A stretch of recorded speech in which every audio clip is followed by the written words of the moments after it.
wait for our Zoom friends to come in. Oh, they're already on. You're good. Are they there? Yep. They're there. Okay, Okay. all right. And Jen's there. Yeah. Jen's there and Sonia just doesn't have the camera on. All right, perfect. So the first thing is determine a quorum. We've determined that we do have a quorum with the members on Zoom and the members here at the meeting. So we have 6 members of, I think, 9. So we're good. Good math. Next thing is citizens' comments, and we have no citizens' comments. We have member comments. I'm going to introduce you in a sec, so hang in there. We do not have the minutes issued yet. Our minute taker has been very busy of late, is what I understand. It's like there's stuff to do. Like Halloween. It's a whole other story. But we expect to see them at some point in the near future. Yes, they're like 3/4 done, but I Not, wasn't home at all today, so. all right, that's fine. Didn't get any closer. This is not an unusual circumstance for us. It's a little bit for me. I don't like being late. It's kind of like owing people money, you know. As long as you get it done within 4 months, you beat my records. Nice job setting the bar. One meeting, we actually did 3 sets of minutes, Oh, yeah. I think. Yep. I think that's right. He All did right. not light a fire under me when I messaged him and said I wasn't sure. He was like, ah, it's all right. I was like, okay. And that takes us right to the chair report, and very excited to introduce a new member, Conrad Winslow. Hi. Hey, so Conrad, it's customary for a new member to give us a little background about why you wanted to join EDC, you know, how you got to Waldoboro and all those good things. Well, I grew up in Homer, Alaska, South Central Alaska, about 4 hours drive south of Anchorage, which is also a fishing town. And from my earliest memories of that town, I was always obsessed with development, urban policy. What that meant for me as a 6-year-old is very different from what it means to me now. But throughout my career as a composer, as a musician, I have always maintained an interest in urbanism and development policies and architecture, both architecture, homes and businesses or whatever, but also urban architecture. I'm thinking about, and I've lived in big cities. I lived in New York City for about 11 years, and I lived in Berlin, Germany for about 5 years before coming to Waldoboro. So in a way, it's my life's arc has been towards bigger cities, and now coming full circle to a small seaside fishing community. Exactly. And the reasons for coming here are several. I moved to Berlin because my partner had a job there. I'm a freelance musician. There's a ton of work for artists in Berlin, Germany. And that job came to an end. And most of my network is in New York or Boston on the East Coast. So when we were trying to figure out where to put down roots, it had to be somewhere kind of on the East Coast. And I wanted 4 seasons. I like the cold winters. I like having snow on the ground, even though I know it's shrinking and shrinking and shrinking here. It is. Yeah. And living by the ocean is very familiar to me. Living in a purple political community is very familiar to me. Living in a fishing town is well known to me. So for a bunch of reasons, we kind of landed on this area, and Waldoboro interests me for a bunch of reasons. It's a beautiful place, but it also seems to be ripe for opportunity. A lot of people have come in the last 5-6 years and are leaving their footprint, and it seems like a lot of people are excited about weighing in on the future of this town, the direction of this town. So for a bunch of reasons, this committee appeals to me. And I think I spoke to Mike there and Bill Blodgett about my interest in what it is that makes people move to a place or start a business in a place. And even if you have all the pro-business policies ready to go or on the books, it may not be the determining factor for whether somebody decides to start a business in the town. Sometimes it's more intangible things like the way that the sidewalks look, or the little flags that are on the welcome banner, or just the feel of the fabric. Anyway, so I'm just very interested in what it is that gives Waldoboro a reputation, in addition to all the policies that are in place. So that's me. Right. In a nutshell. Well, welcome aboard. Thanks. Just out of curiosity, what kind of music? I write new classical music, so typically I write for classical musicians, sometimes in orchestras, sometimes in large ensembles, sometimes solo musicians or chamber combinations. Like I'll be starting a piece for next summer for a festival in down East Maine. Oh, They wow. may actually do a concert here in July too. So Hooray. Yeah. Wonderful. thanks. At the Waldo, I assume. We're working on that. All right. Perfect. Good, good, good. Thank you. Awesome. So,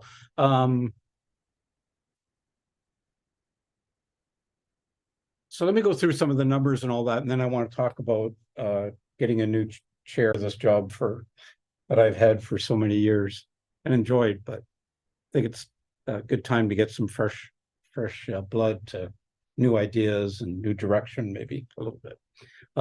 But real quick, so these are the food pantry statistics. We had our next food pantry is this coming Tuesday. So I don't have any data for this week because we haven't had one, but the previous one was I think October 17th, I think was the date. And here's kind of the numbers. So we had 155 households, which I think might be a new record.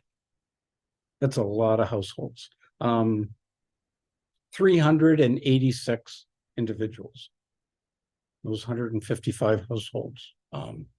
4 new households from Waldoboro, a total of 10 households from Bremen, 5 from Noblesboro. By distribution by age, we had 125 children, 194 adults, and 67 seniors. We're also well into the Miller Kids Weekend Meals Program, and we estimated about 125. I think we're seeing something like 110 to 115. So that's a weekly program. We distribute weekend meals and snacks to the kids at Miller School on Friday, so they have food over the weekend, basically. We also have taken on providing those weekend meals for Head Start as well. How many is that? That's 12 right now for Head Start. I think that's the number. It's right around there. So that's been going on now, and I think we're into our whenever school started, however many weeks that's been now. And it's it's an ongoing need for the town. So you talk about the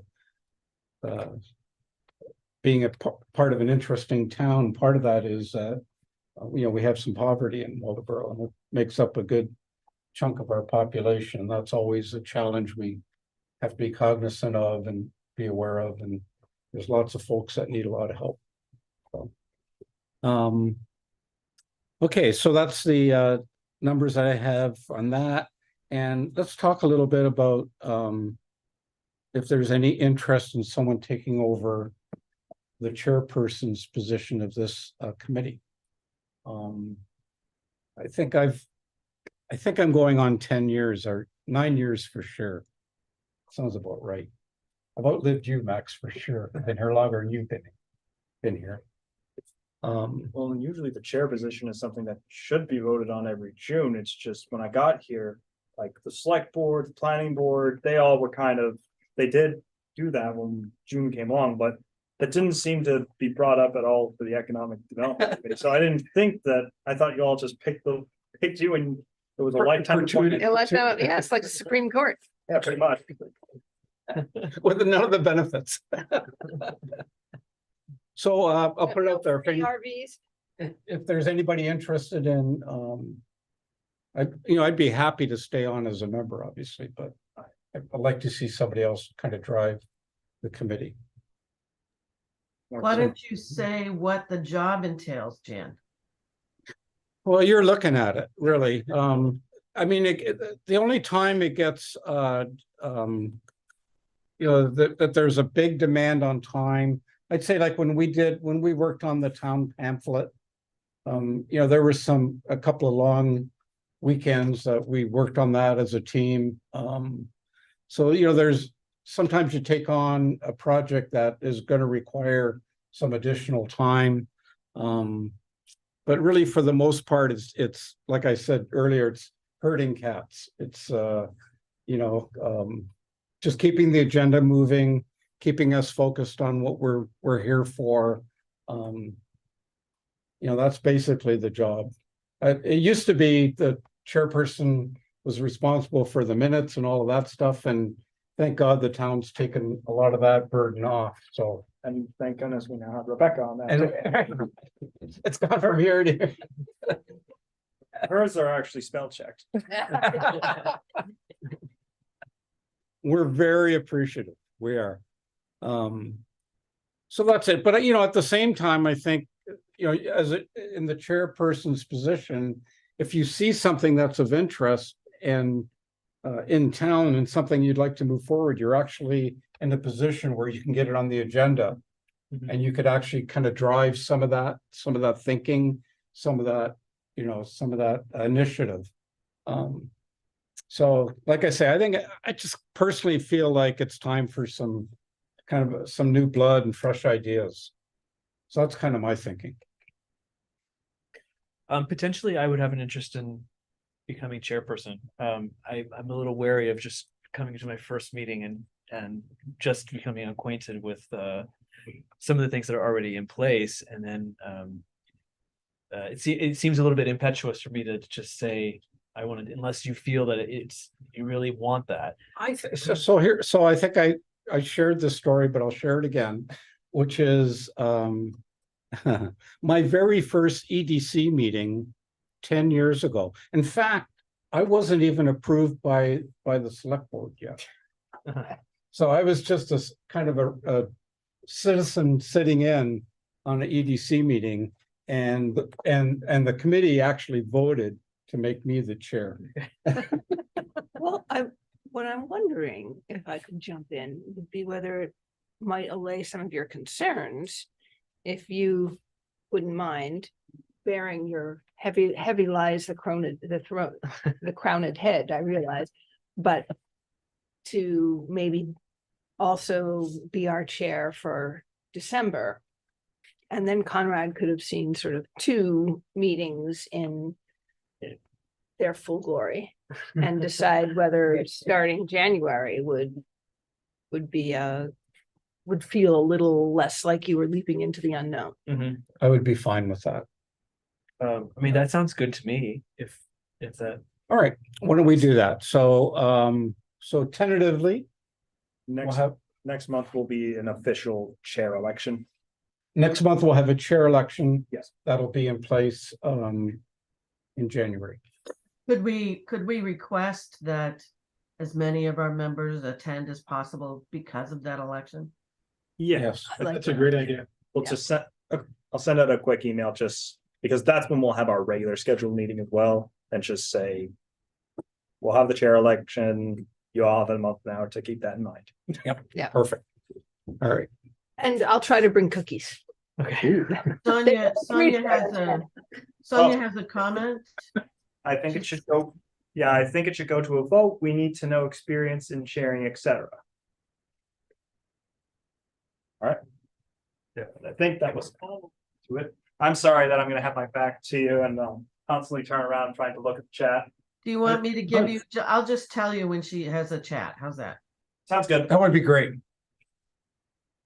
I think your idea is great in terms of that too. You've got a month to line all those things up. You've given a great sort of one-page, experience and interesting. I'm very comfortable with you taking this on, Conrad. Yeah. But as Anybody far as feel- everyone seeing it, you've got a month to answer questions, or anyone wants to go up for that position, they can state their case. Right. Okay. Everyone now has a month knowing chair election is next month. Yep. Yep. You haven't told them. And also, we should probably, we typically vote on a vice chair as well. If you want to, that's fine. I've been vice chair as long and a little bit longer than Jan was chair, but that's Okay. fine. And I see Sonia in the chat again, and a notice should go out just in case someone else is interested. Sure. That is gonna be part of the plan. I'll do it right after this meeting, just. Yep. One email blast to everyone saying. We'll have our next meeting on December, whatever that day is gonna be. We're gonna have a chair election for 2024. Anyone who's interested, keep that date in mind. Vice chair is great logistically too. You know, not everyone can be at every meeting. Right. Yep. Okay. Hopefully you get to take a vacation or go somewhere or whatever you. Right, What? that I covered in the past several times for Jan whenever he had a need. All right, thanks, everybody.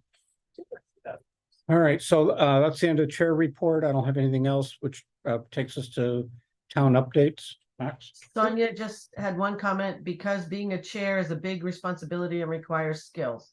That's what she. Now, all these, whenever it comes to chair elections and everything, it is good to give that opportunity for everyone to. Have a chance, be aware that that election's coming up and give everyone a chance to.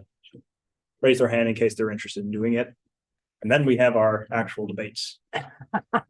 Single most important election going on this year, because I think it's the only election going on this year. Watch out. The other nice thing, Conrad, let's say this whole thing goes and you do that chair, there are several people that have been chair of a committee of some kind. Mhm. And a lot of it's just, what's the right thing to say next? When should I call for a vote? Okay. You'll be surrounded by experience.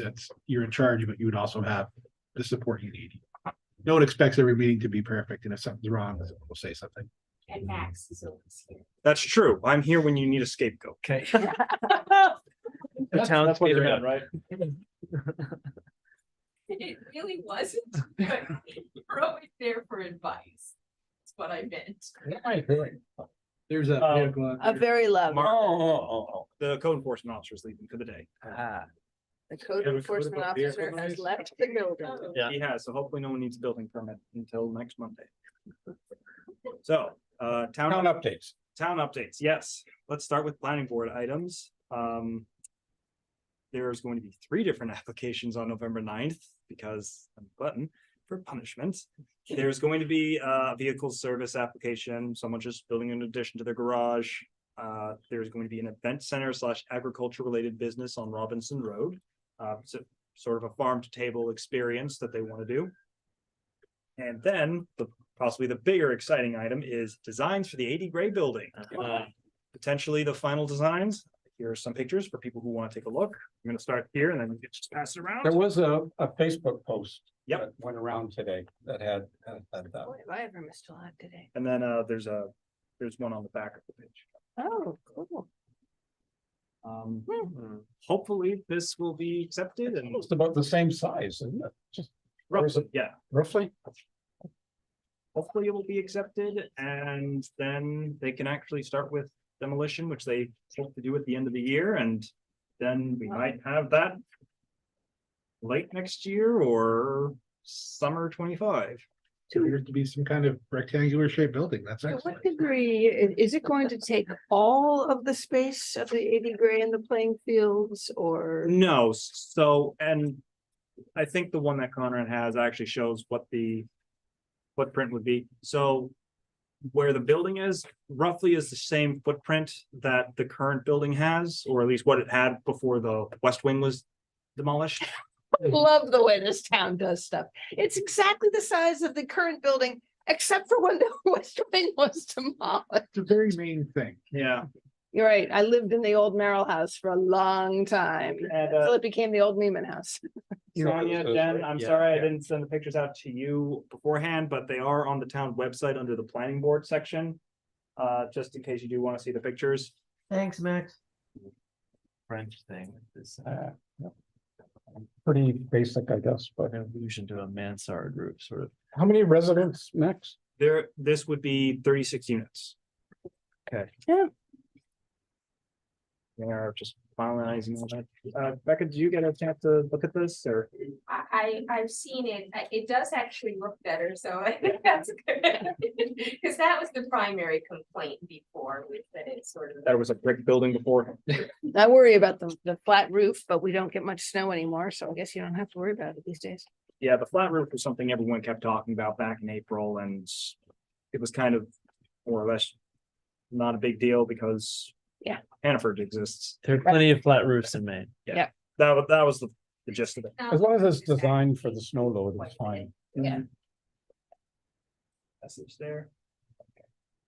But yeah, Wait, That's- just to clarify for my own sake, that it has gone through design changes based on aesthetic reasons, not just logistical, how many units, et cetera. yes. Okay, So for the lot they're on, they're in the historic village district. yeah, So they have to abide by some additional standards that's only there, and that's. In short, just trying to say what the standards we have is do minimal alterations unless you're forced otherwise, and in this case, they had to demo the building because it wasn't a safe structure. So when they're building a new structure, it just has to fit the character of the neighborhood. So they essentially were going with something that looked like 80 gray, which people said, no, don't do the Something brick different. building. Okay. And so that's how you got these designs, which tried to be more Yeah. Residential. residential, Cool.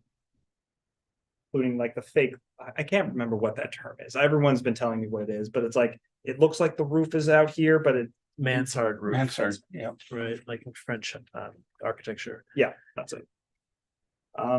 So the planning board is essentially going to take the first bit of the meeting to say whether that satisfies 7.4, and if it does, then we move ahead with it. Local Awesome. approval's done. So at least that's the planning board items. I'll quickly talk about the aquaculture moratorium first. We did hear back from DMR, surprisingly. They essentially said that they're not going to listen to any towns that have a moratorium in place.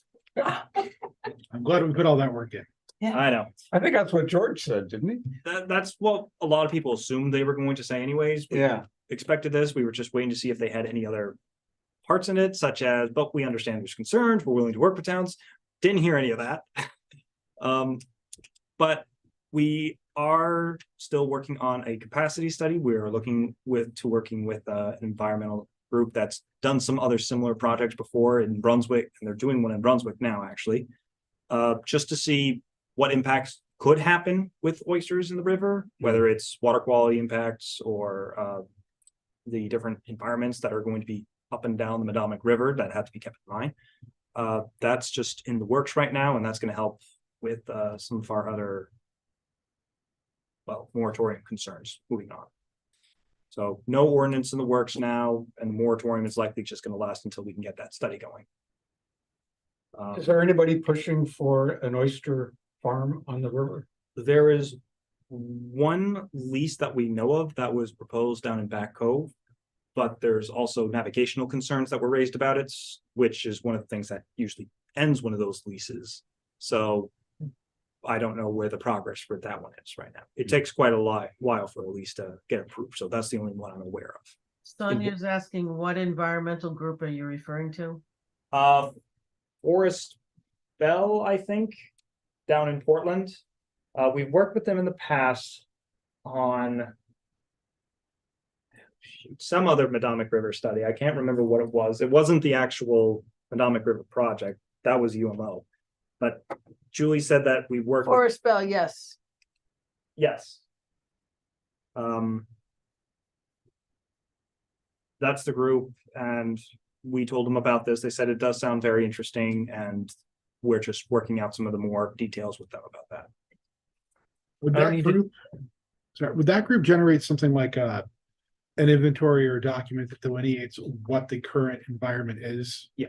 So, Pretty much. okay, so we would get our current standard, and then if something has changed or something happens, whatever goes in, we could quantify what environment was replaced or destroyed or whatever. That's essentially what the study would look at, because one of the concerns we heard about was the different like oysters and clams apparently needing the same type of food sources to live. So that was one of the concerns that, is there enough that could satisfy both, or is there only enough for one? And because oysters are up on the top, that's going to take the first priority for it. Sorry, that was my phone. And then That's just one of it. Again, we're just working out the scope because they said it's a pretty big study we're asking for, so we might need to trim it down in some parts, but So, Might there be some real, oh, I'm sorry, go ahead. so we're looking at, non-native species that could outcompete what's there now. That's Yeah. the core. Okay. pretty much. So there must be some real life experiences. Like I thought, Damascotta had some real life experience Yes. with losing some of their clan. That's what started the concerns with the moratorium that supposedly there's Damascotta clammers that are coming to Waldoboro because they can't go to Damascotta anymore. And that's kind of what driven some of this concerns to do this study that right now we don't have any. I think other than Friendship having one oyster farm at the very end, there's apparently nothing else in Waldoboro or along the Madomic. So we're kind of like a control group that we can do compared to the other ones. But for a moratorium like this to say, oh, we're going to lose all the clams, well, it's only being backed by what is anecdotal. And there could be some other factors to it. So we need data. I don't want to take up a ton of time in the meeting. I'm happy Yeah, to I look know, I'm into this on my own, but how can I inform myself about this issue here? We're talking about a moratorium on aquaculture in Waldoboro. Yeah. Which is a blanket ban on what exactly? On least aquaculture harvesting. So if you go to Damascotta, you probably see oyster farms that Yeah. are in the river. Yeah. What the moratorium was to pass was saying the town of Waldoboro doesn't want that to be in the river. What else apart from oysters? Mussels, clams, I couldn't- seaweed, or I can like, forward you what the okay. moratorium Alright. is itself, actually. That So might make- the thing that you may not know is that Waldoboro's clam harvest on an annual basis is higher than almost all the other rivers. Hmm. Or, well, I guess we call them whatever's that type of river that comes off the sea. Mhm. And it is a major economic engine for the town. It employs, I don't know how many licenses, and probably $1.5 million a year. On a really good year, we hit over 2 million. Hmm. So it is a big employer Mhm. of town. So there's a lot riding on it. It's not just because people want to keep control of. So that's what this moratorium is about. It's about protecting clamming. Yeah. On the Madomic. Yeah. Okay. but I'll send you that moratorium after the meeting. The other update I have is on TIF. I wasn't at the meeting when this was happening, but I am looking at amending our regular TIF one more time and doing a downtown TIF as well. Hopefully by the March meeting or March primaries meeting, that election that's going to happen, just because I want to have everything done before April 1st. That's our usual deadline. For the downtown TIF, I need to see if legally we can do that. I think we can, but I need to get an actual thumbs up from the state on that before I put in too much work. And that's just basically saying this whole area is part of the TIF. Right. And that's going to be a zone based on the downtown master plan that was approved back in 2011. I can't remember the exact outline off the top of my head, but it's not like this massive stretch along Main Street. It's pretty much just going to be the immediate Friendship block, Sprawl block. I think it goes up to the professional building for Jefferson, goes just a bit down to the river on Main Street, and then I think up to the custom building or a little further on the other side of Main Street. And any projects that are in that downtown master plan would also be in the TIF. Like, we can't just throw in every project like I do Right. a regular one. But that's sort of the gist of it all. And for the updates to the regular TIF and Jen, Sonia, I just recently sent you Yep. a PDF that shows all the projects on there. And I Sonia, got that. I see your chat item. I'll just get to that in a second. I printed everyone off the project list that we do currently have. There you go. You get this one, and then give this to you guys. The projects that I'm including are table 3, which you can just flip the entire packet. It's the very last page. This is also going to be including the Sylvania site and the Hofstas house, just because one of the projects that I want to make sure we can do is if the Hofstas House is not purchased through the RFP process, and we have to spend some money for demolition, the TIF can help pay for that. That way we have some space available for the Sylvania redevelopment projects. We would keep the land, right? We Is that right? don't. The town, yeah. Yeah, and I'll get to the RFP in a minute. The other 3 project items I have is covering administrative costs for the TIF. So pretty much it's my way of shifting my budget away from the general fund so that I'm not costing you guys any money. It's just gonna be American Unagi paying my salary. And then there's another item for water, wastewater maintenance, so that businesses are not under threat of being disconnected if something awry happens.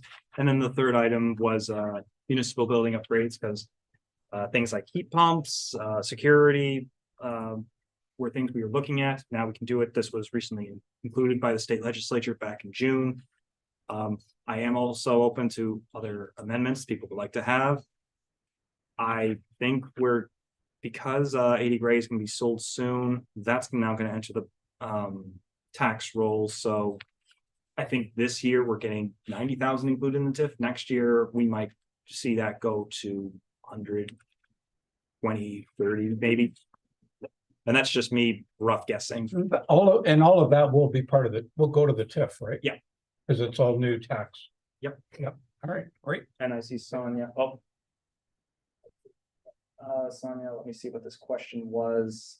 Is there a way we can get a look at the downtown master plan? Yes, I have it on the town website under the Economic Development Committee section. There is a link that takes you to the downtown master plan. I also can email it to you after the meeting if you'd like, Sonia.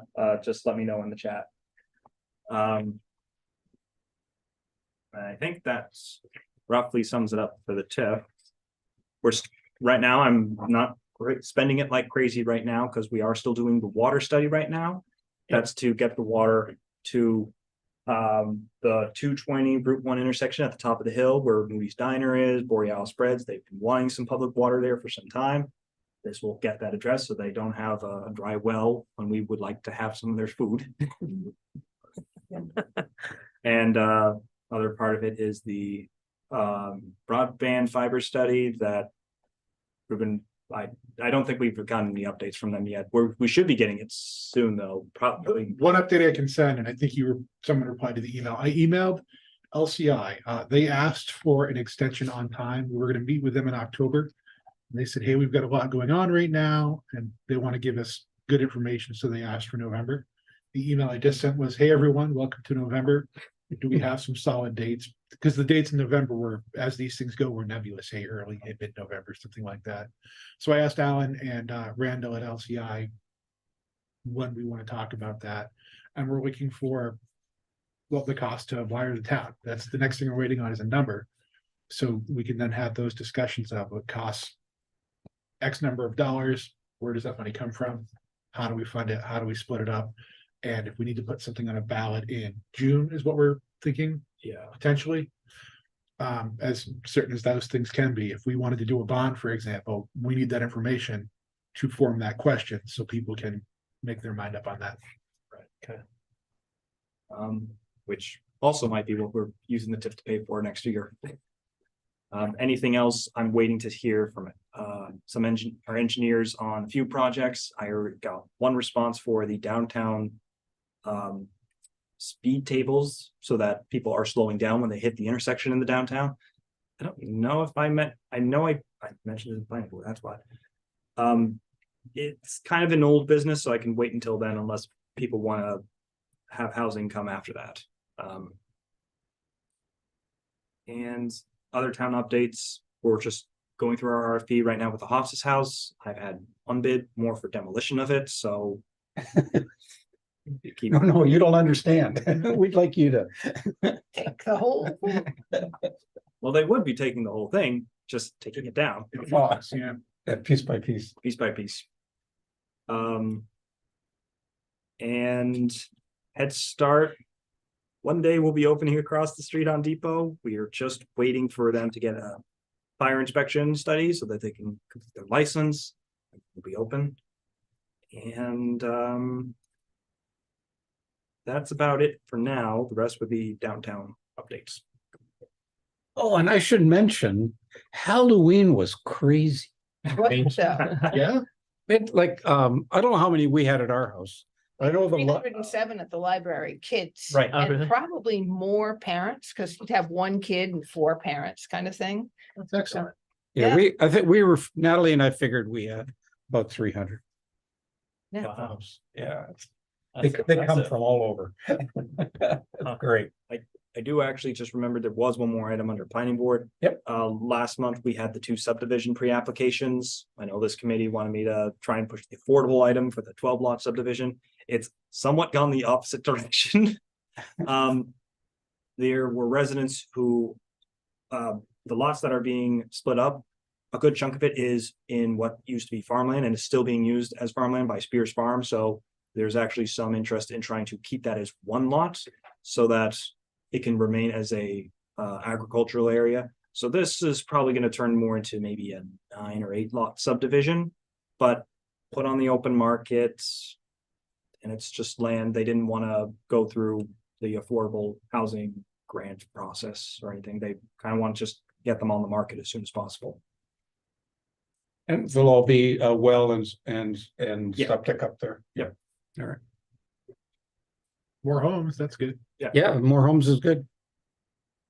You know, and it's a domino, right? So somebody moves up to their house and somebody moves up to that house and. And it's also like the same thing with the 80 Gray building. There's going to be 36 senior units available. We're hoping 36 seniors will get that downsize that, and that's 36 units now available. Mhm. Right. Exactly right.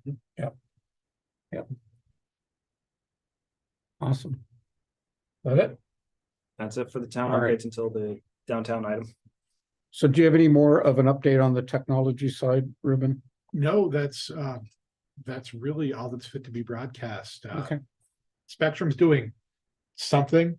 By 2025, they should have their speeds upgraded. That won't really matter in terms of affordability. If we can get fiber overbuilt on their existing cable, then you've got something. Okay, and that takes us to old business. And I understand we may have some updates. I have some updates. I took a look at our a number of towns. The idea was that I would take a look at the websites of towns in the area and see what they had in terms of accessibility of information regarding, I want to start a business. How do I start a business? You know, what kind of information is out there? What kind of guidance? What kind of listings? Is there real estate listing? Is there, you know, come and talk to us listings? So I looked at our nearby towns. We have, and then looked at a couple of things. I looked at the population and then what the website had in terms of those sorts of, I want to start a business. What's out there? Who's got help? Well, the borough has a population of a little over 5,000, and we've got the listing for the Town Economic Development Committee. Thank you. But in terms of looking at it as, I want to start a business, what's there? What pieces of land are there? What kind of help is there? What kind of grants are there? There was not much. Damascotta, much smaller population, about 1,300. Similarly, no real help. Thomaston, population 2,700 and change. Similarly, Camden, much closer to us in population, a little over 5,000. Again, really, in fact, we seem to have patterned our website very much on theirs, or maybe Maine Commission of Governors or so, or states or cities or whatever, Maine Commission of Cities sent something out. Here's a standard website that you can use, which is fine. I mean, we've got a serviceable website for things, you know, if you want to know when you have to get your dog license, things like that. We don't have a lot about if you want to start a business. So I went and looked at a couple of the other cities in the area. They're a little bigger. Belfast, about 7,000. Rockland, similarly, just about 7,000. Both of them have websites that knock it out of the park when it comes to doing business.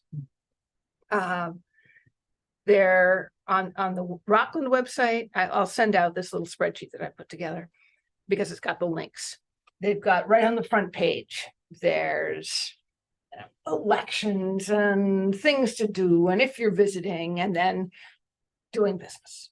You click on doing business, it asks you, you then say, oh, I want to do a startup. Oh, I want to know about financing. Oh, I want to know about, fill in the blank. It's right there. It really helps person who's thinking about starting a business get a sense of, where do I start?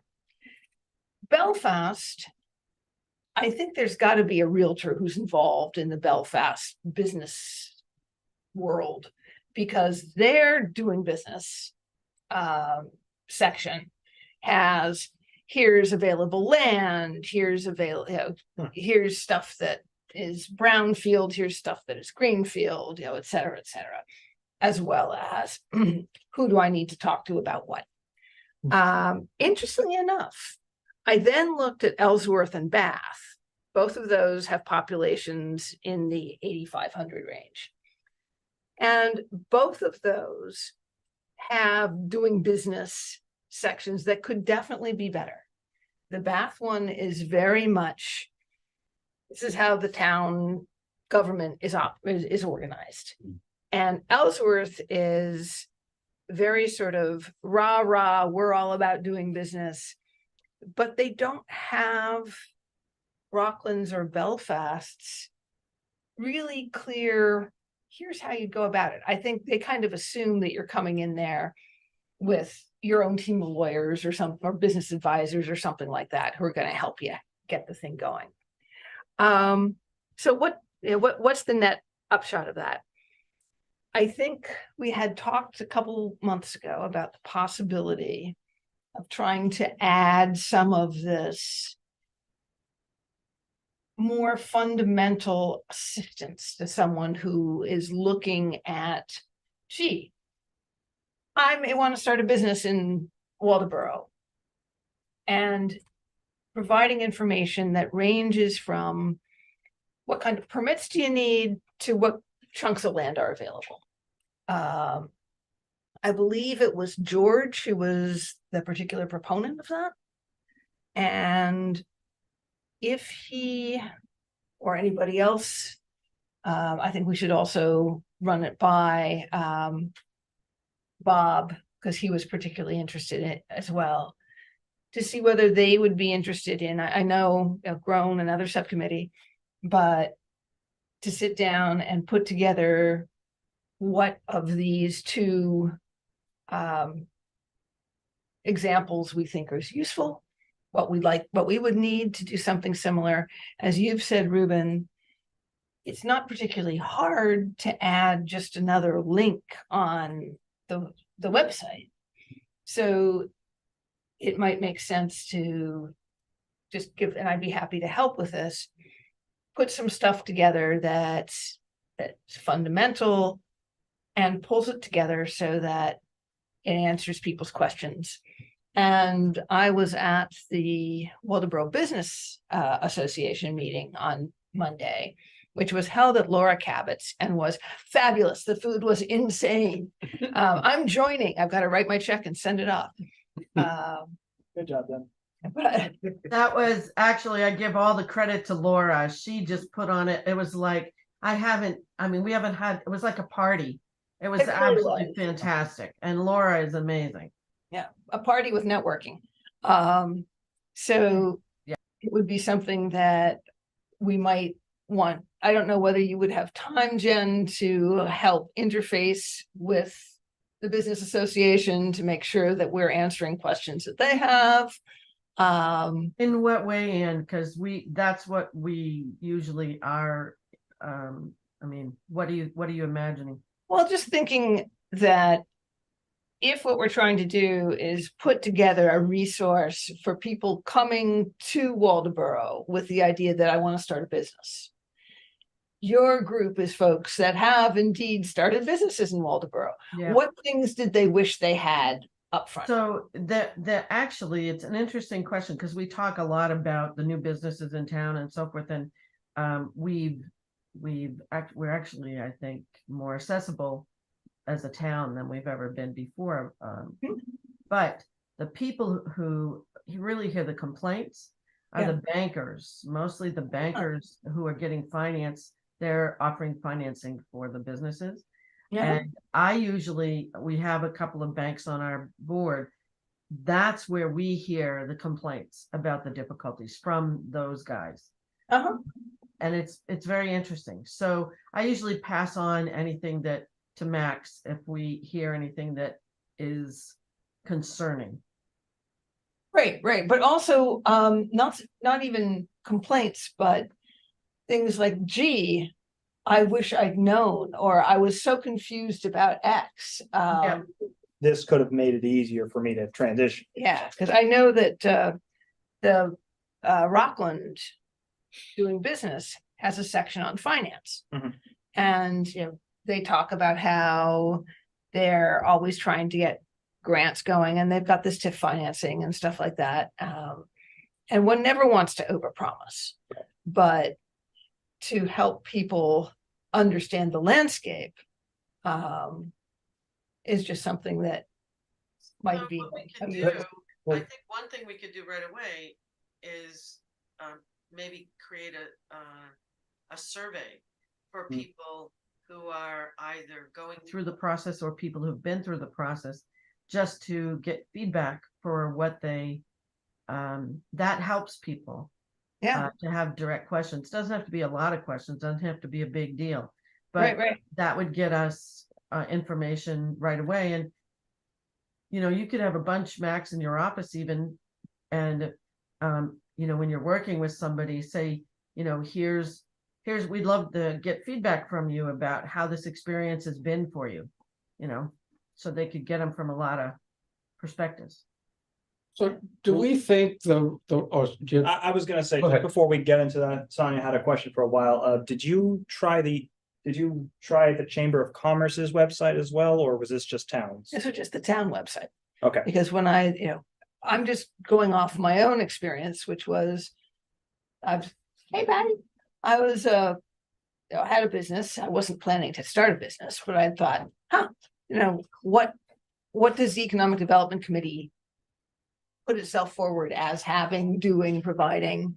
And of course, it provides you, and it provides us. And but what I didn't get when I was looking at it was a sense of, oh, you do this, you go here, you're just sort of a roadmap.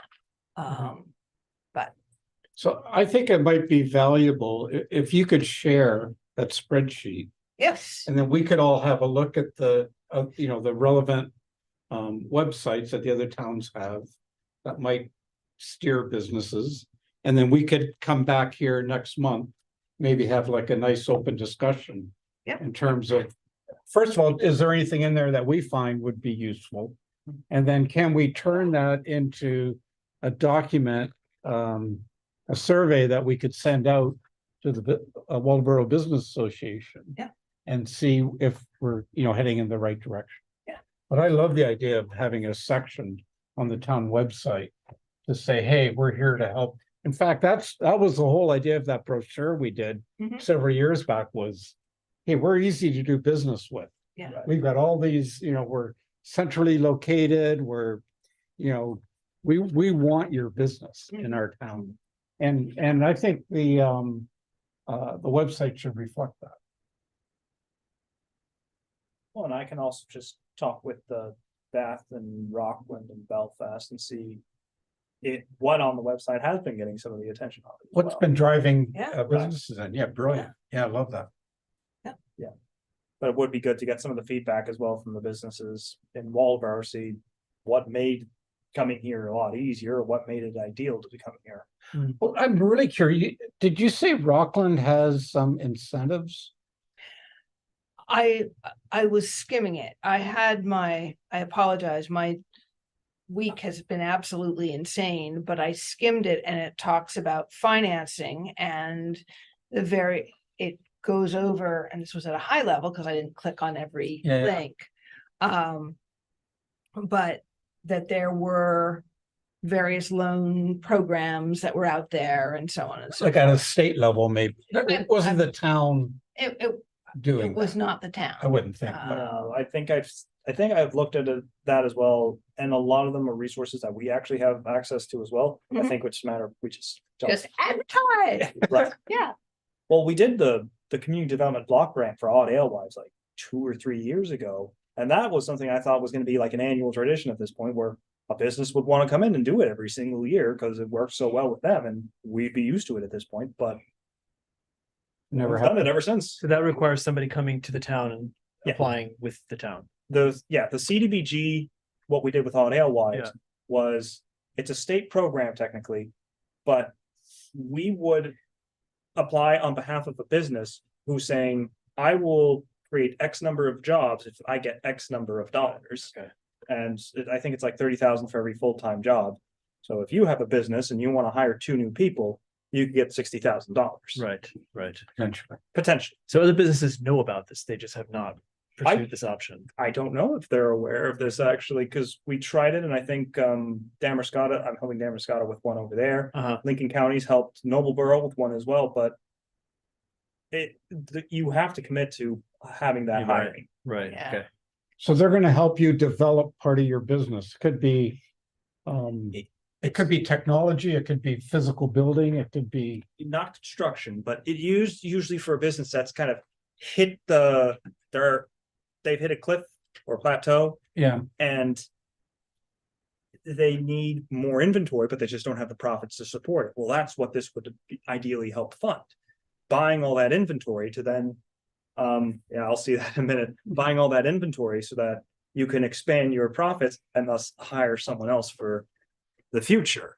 Mhm. That's ideally what it should be going towards. And I see Sonia's question. Oh, Lord. Also depends on what businesses are looking for. Larger corps probably have a team that does this type of research. So maybe considering type of business, would it be helpful for a person looking to start a small, medium, or large business? Yeah, and in particular, like what you're saying might be helpful to people not looking to come to Waldoboro, but people who live in Waldoboro Mhm. or in the surrounding area who want a change in their life and see an opportunity and they have a skill and they want to develop it, make a business out of it. Mhm. That's a specific demographic. That's like, you don't think of yourself as a business owner, but you might. Mhm. Mhm. That might be a You- separate set of requirements. Well, yeah. exactly, and the Rockland doing business has for startups, sort of for companies that need financing to expand and so forth, so. Absolutely, I think but again, I don't want the great to be the enemy of the good, I think we want to go for the good here. Mm. And then to add on to it as necessary, and not, I don't want to. Insult anybody or tread on anybody else's turf or anything. Everybody's been doing fabulous jobs. The work that the Business Association has been doing is tremendous. With the brochure and the Wi-Fi connectivity stuff. They're really doing super stuff. So what I'm looking for is ways that we could help support them and support Waldoboro in a way that people would be thinking enough about doing a business here that they would contact and join the Waldoboro Business Association. All right, so our homework is to review the I'll spreadsheet. send the And spreadsheet. then Max, you're gonna talk to a couple of towns and see if it's, if it's actually, if it's just, window, what do they call It's just it? window dressing. Is it window dressing or is it really actually creating some opportunities? That would be good. And then we'll have that as a discussion item, Yeah. in our next meeting. Yeah. All right, What is our next meeting? Do we know? we do. Usually it's the first Tuesday. First Tuesday, but it's at 6 o'clock now. It'll be the 6th. I didn't know that. That's why I didn't want to get it 10 minutes. You were just coming fashionably late. You know what? That would be Let's do December that. 5th. Totally late. December 5th. Probably best that we say that now rather than when I forget about it at the end of the meeting. It's the first Tuesday of the month. Which is always conflicts with an election. Right, right. You think the Tuesdays are bad? The Mondays on the other hand, those get a lot of cancellations. Oh, yeah. I'm looking at December 5th as being not December. Oh, yeah, never mind. We're good. All right.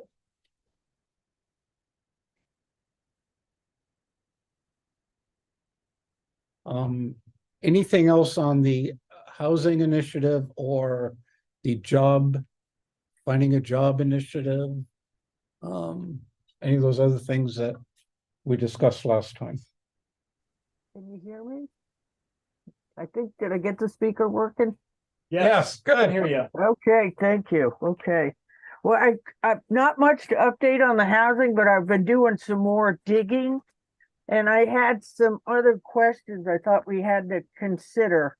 On these housing developments we have here in town, I noticed some of the property management companies are actually nonprofits. Does that mean these properties that are developed that are income controlled, are those paying property tax? I know Sprawl Block does, because I was amazed when I saw that. I believe I'm running through them in my head. Waldeboro Village. Waldeboro Village, I believe they do pay property taxes, or they pay and in lieu, like they do pay to be there. They do pay annual property taxes. Okay, It's only like a dedicated 501c3. Like Like Volunteers for America? Is that who's running a? no, This would be Yeah, like, 'cause like, uh, yeah, because I was thinking if that new retirement community that comes in, because some of these, the ones we have in town aren't really, except for the Sproul Block, for aged or for retirement. Like the new one that they're putting in. So I was just wondering, because if you're gonna put these in and invest the money and give them grants, but then they're not paying property tax, we're not gaining, it's costing us rather than, you know what I mean? Sonia, there's Yeah. different types, there's different types of nonprofits. And as far as I Yeah. know, I know for sure, I should say, 501c3s are usually charitable organizations, which is different than something that has to do with property development. I'm sure there's certain kinds of things that they have to comply with that a regular charitable organization would not. and for volunteers, Yeah, no, but I was just trying to find out everything I can about each type of thing that they're doing, what it does. Right. Just so you better understand it and make, better, what works better and, that kind of a thing. So, I understand. Yeah.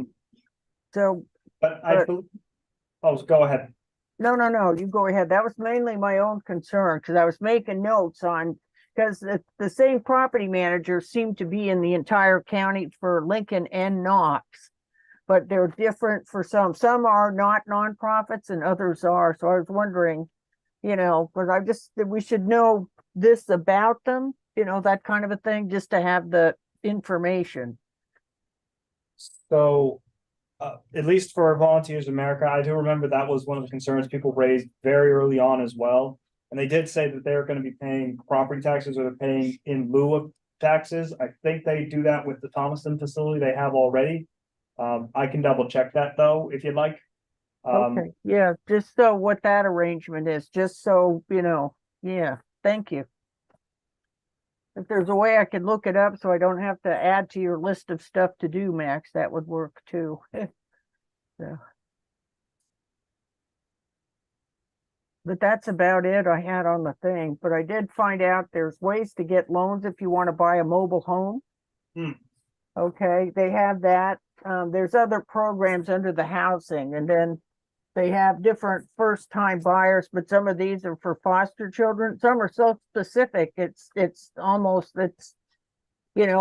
one person in the state would qualify for it, that type of thing. But it's kind of interesting how they've got them developed. So, but I can share more of those with you. I've got to dig them out of my notes, but I was looking that other stuff up too. Who is they? This is the main housing association.org type thing. They're part of the government type thing, yeah. And they have a list of programs and grants, and most of it is low-cost loans. Mhm. And some there's points off and then this and that. So on a mobile home, but it's more like a 7% loan or a 5% loan now, so it's not really low, but they give you down payment assistance. Sometimes it's $10,000, that type of thing.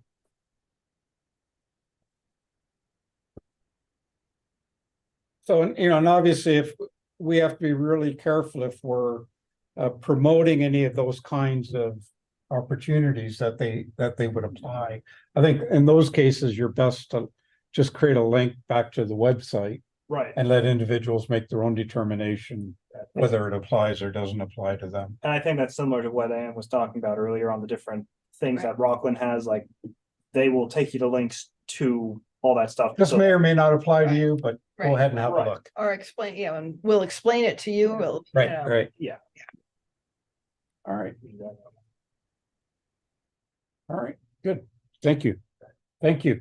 Just to piggyback on that just real quick. Yeah. Is it possible for us to set up a time either here at one of our meetings or separately with the town navigator? So that we can look at that whole piece and get her feedback. I don't think I've ever spent any time speaking to her in person. I think it's a great idea. Just, yeah, if we're gonna piggyback on what she already does. Yeah. Not See if remake Karen the Ann wheel, come to literally, one of these meetings, or if someone wants to sit down with Karen Ann. or yeah, just meet at the coffee shop or so, just. Yeah. You know, if it doesn't work for her to come to one of these meetings, can we set up a meeting at the library or somewhere? Just whoever wants It to would be come. great to know exactly what kinds of stuff that she's able to resource people with, Max. And even maybe, what is her experience, like if she keeps any data, what are the largest issues that she helps with, the most numerous issues? Yeah, and I think if anyone looks at the Lincoln County News today, I think on like the bottom left of the front page, it's actually talking about how Lincoln County is funding an expansion of the community navigator positions throughout the county. Oh. I encourage people to take a quick read of that. Sounds great. Although this is sad, I mean, it's one of those jobs that one wishes one could work oneself out of, Well, Uh, absolutely. but yeah, important to have. All right. I think that's it on housing. Do you want to touch on the downtown village partnership initiative? Right, so kind of into a few bits. I mentioned earlier with the downtown TIF. Hopefully that was something originally referenced in the master plan. I'm hoping that can be approved so we can fund some of these downtown projects. I did finally get back an estimate for doing the speed table project, which would be putting some speed tables at the crosswalks leading to the downtown intersection. This would be putting them pretty much where the crosswalks exist now. And with the way the speed table is done, it would be able to hold an entire crosswalk on the very top of it. So if someone's rushed to it, and then some additional ones would be created. One would be close to the church on Main Street, crossing over to get to Waldo Theater. One would be put there, hopefully, because people are going to park on Pleasant and then they're going to try and cross the street there. So might as well put a crosswalk there. And then another one would be put closer to Store Lumber so that people aren't given too much of a straight path in the downtown on Friendship. People get some speed up. Yeah, and then the theory is once they cross the intersection, they'll hit the first speed table that's close to the laundromat. And then because there's still a bit of stretch left, there'd be one, I think, after the store entrance.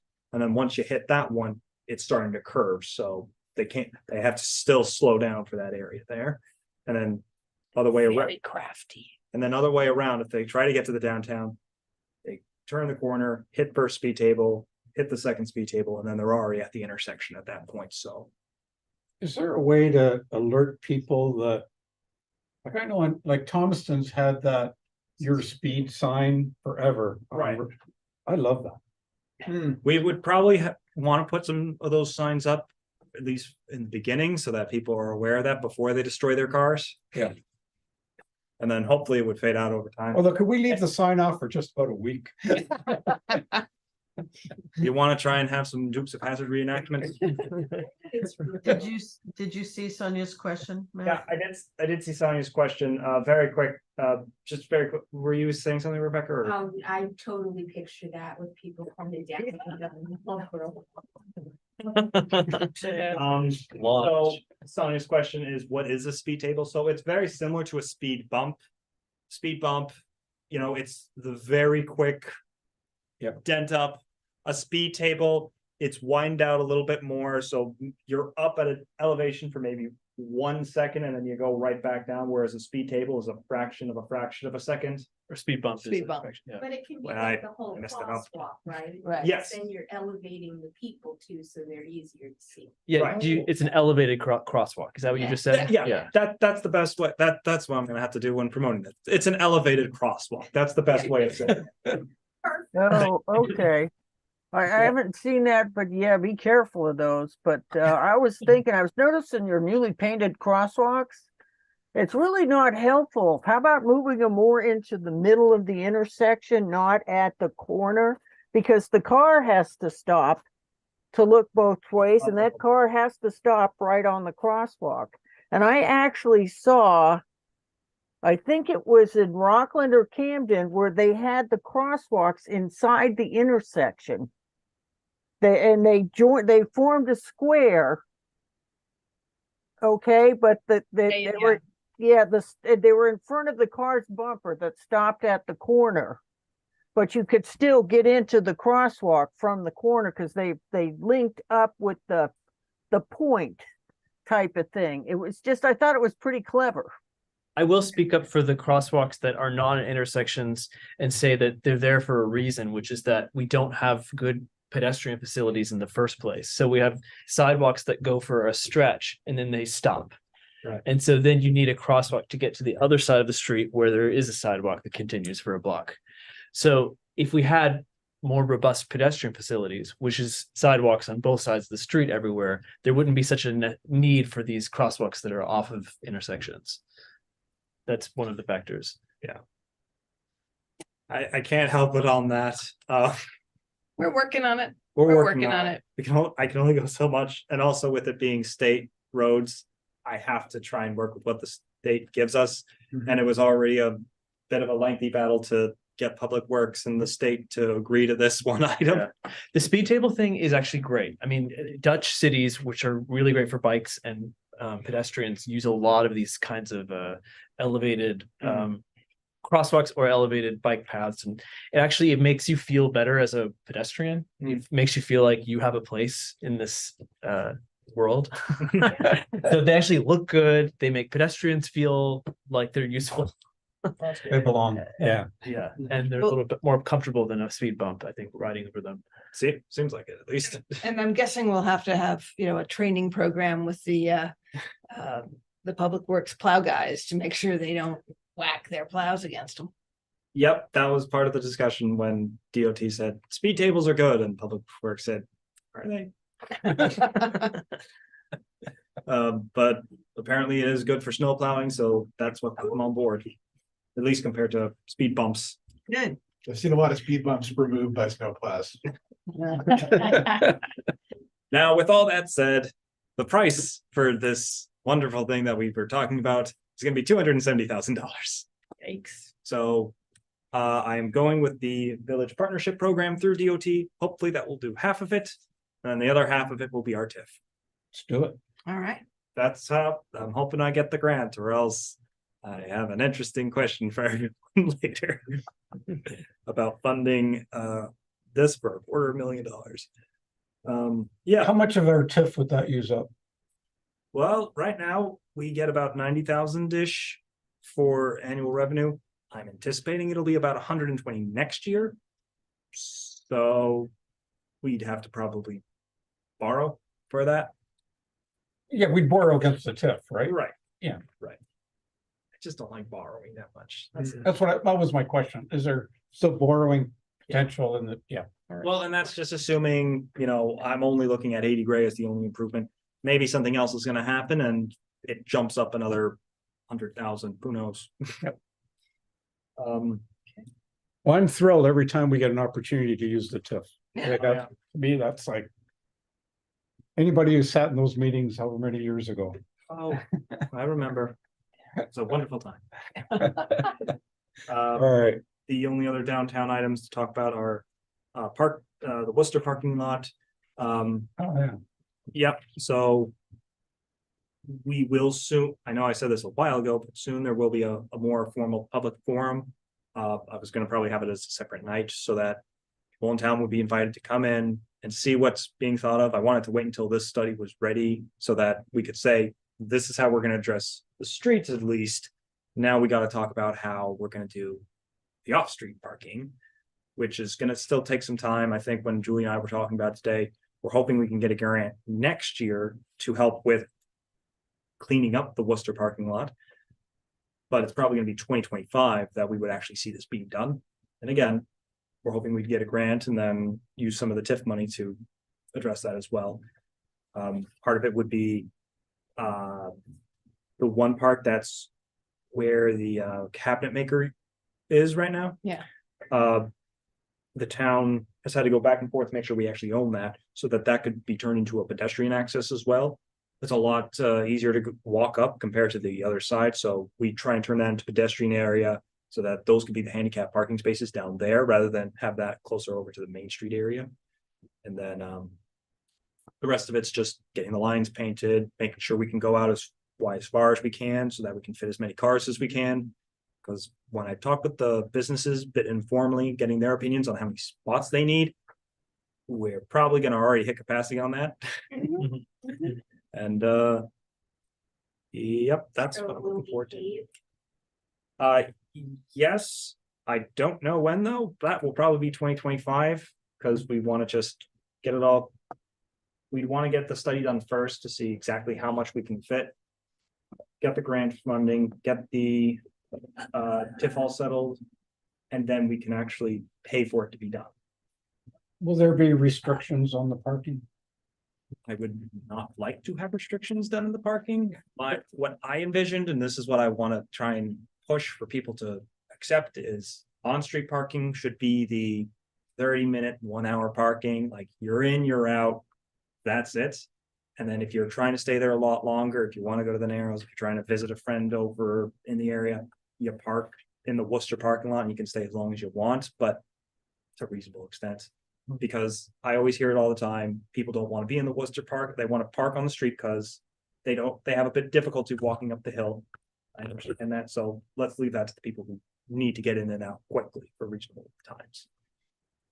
And then Coon parking lot is just, you can stay there as long as you want. No one ever goes there Yet. yet. All right, is that it? Yeah, I've rambled long enough. All right, so that takes us to new business. Anything new? Anybody? Nothing, nothing? Oh, Sonia, Sonia suggests an escalator. Yes. if I can get a spot in the downtown, that would be great. Maybe that's what I could convert that strip that goes to Friendship. But a funicular, like they have up in Quebec City. Oh, Yeah, very cool. I can only get so much money. There goes the budget. Yeah. Forget the new school.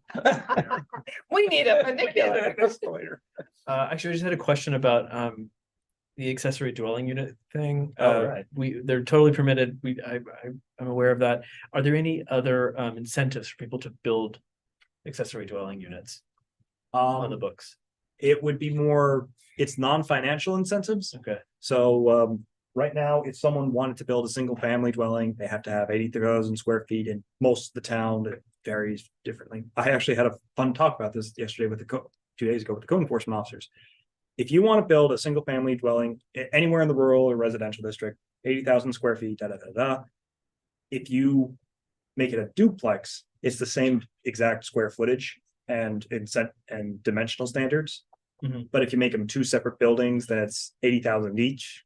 Oh, So the incentive for doing an accessory apartment is you can have 2 units on there without having twice as big of a lot. okay.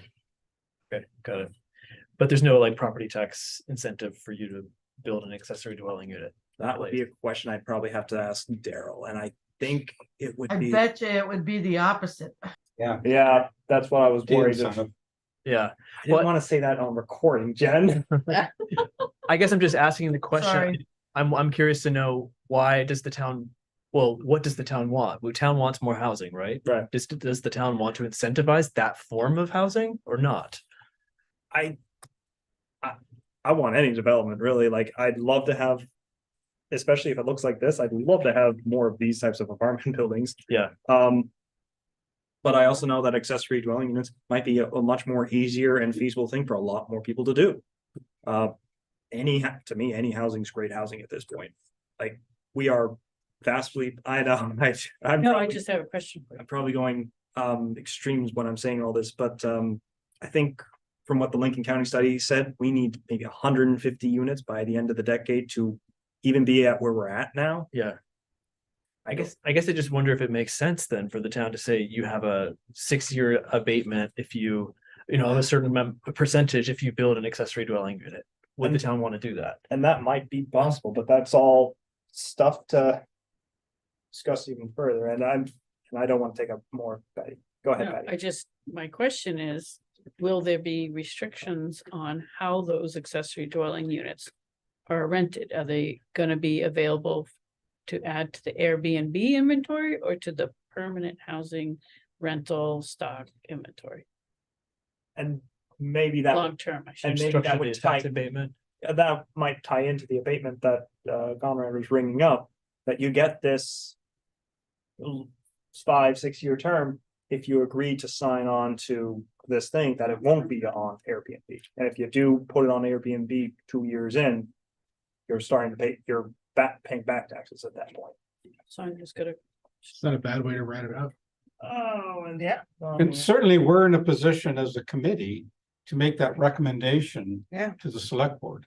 And Okay. Sonia, I do see your bit, usually people convert a garage or split a large house in this area. Right. Yeah, if you're driving through Thomaston, a lot of those big houses on Main Street have 3 or 4 apartments in them, including the giant garage, the giant barn.